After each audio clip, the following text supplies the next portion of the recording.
Assalamu alaikum everyone. I'm here to talk about like my Python journey and what would I recommend. From book-wise, I would definitely recommend one of No Starch Press, not particularly this one, but I have multiple other ones. I'm gonna include it later. But apart from that, definitely Clean Code is a really great book. It's actually written in Java, but if you're like more relating JavaScript, query, and HTML and CSS. And these ones have really good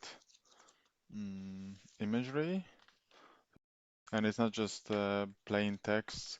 They have like good examples.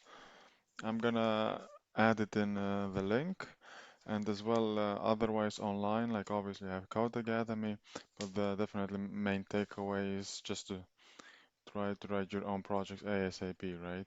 Because I know I went through this tutorial hell, and that kept me in shadows for quite a long while. So to continue on where I left off, automate the boring stuff, it available here online on the website. They have all the chapters included.